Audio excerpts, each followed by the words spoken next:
should be. We should be the strongest military power in the world, just as in a rational capitalist system there should be some inequality. But it can get overdone in both cases. And we now spend far too much on the military. We are continuing to build weapons aimed at defeating the Soviet Union. There isn't any more Soviet Union, and we don't need those weapons.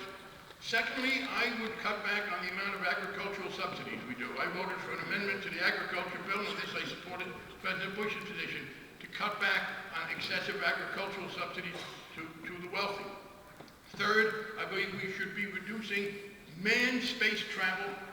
Space exploration is very important and has great scientific and practical results, but sending human beings to Mars and back will cost hundreds of billions of dollars for very little scientific worth, and if you talk to people who do this kind of science, they are not supportive of it. Finally, I would put the tax rates for the wealthiest people back to where they were under Bill Clinton. Under Bill Clinton, I voted for tax increase. Top rate, above incomes above $200,000, went from 36% to 39%. In the following years, we had a great economy. George Bush came to power, and with support of his Republican majority, which again, one of those things that I would have stopped if I could. Frankly, I probably would have tried to stop them more on that than ignoring Fannie and Freddie because it was so important. And we saw substantial tax cuts for the wealthiest people. I would increase the tax that people who are running hedge funds have to pay. Instead of letting them have capital gains, I would tax them at their regular income. So that is the combination of measures that I would put forward to try to reduce the deficit. Thank you. And next we have Susan Allen. 2 minutes. I would liquidate the Fed.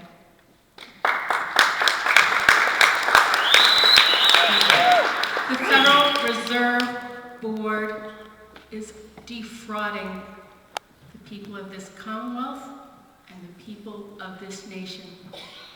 In addition, I would let it be known that not one person who is being approached by a bank for foreclosure need give up their home, and here's why.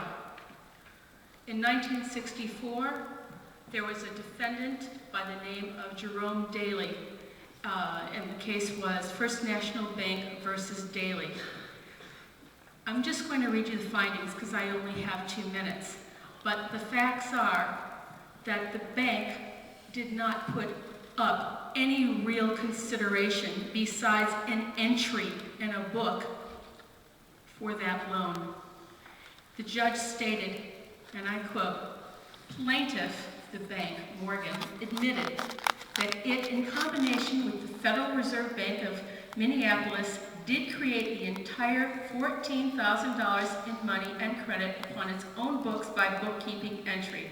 This was the consideration used to support the note dated May 8, 1964, and the mortgage of the same date. The money and credit first came into existence when they created it. Mr. Morgan admitted no United States law or statute existed which gave him the right to do this. A lawful consideration must exist and be tendered to support the note. And the Fed, give us back our hard currency. Let us get back on our feet, Mr. Frank." And the Fed!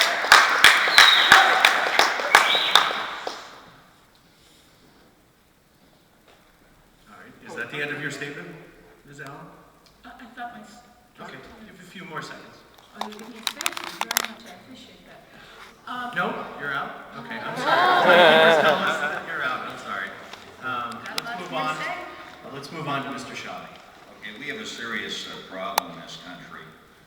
We spend money like drunken sailors, with all due respect to drunken sailors. I'm a real Republican. I'm the real deal. I believe in being fiscally conservative as well as socially conservative. We don't get much of that here in Massachusetts. From time to time we do, and things get cleaned up a little bit. But look, we have a budget deficit, and one thing that nobody ever talks about is the legacy that we're leaving to our children. The last generation, my mother's generation, she was a product of the Great Depression. She was a product of World War II. She didn't get to go on her senior class trip because we were at war, a major conflagration. They turned over to us, they bequeathed to us an incredible country. They sacrificed so much for us, for the next generation, that it allowed us to go to college. My brother and I had the opportunity of matriculating at a university university, and I was able to get a couple of degrees.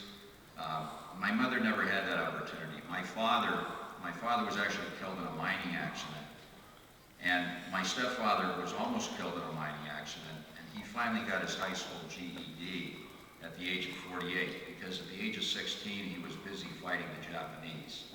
He had lied about his age. We just doubled the debt because of Fannie Mae and Freddie Mac. $11 trillion. Thank you. I would not increase taxes. I would look to a flat tax or a fair tax. I would increase the military budget. I think China and Russia are still a threat. We need energy independence. We need to do what Canada did. They're now our biggest supplier of oil. If we do that, we can cut out $1 trillion that we're sending to foreign countries, most of whom don't like us very much. Agricultural subsidies, I think we should be helping the small farmer, not the big farmer. And I believe in capital gains because 50% of the people in this country have stock, they have money invested in stock and mutual funds. Thank you. Your time's up. All right, I just want to caution everyone, I know that you want to root for your team, but I'd really like it if we could just pull back on the applause and get a chance at the end of the debate to applaud for your respective sides. Okay, next question. A draft national intelligence estimate report is said to suggest that Afghanistan is, and I'm quoting here from numerous newspaper reports, in a downward spiral, with a breakdown in government authority, endemic corruption, and increasing violence. What should our policy in Afghanistan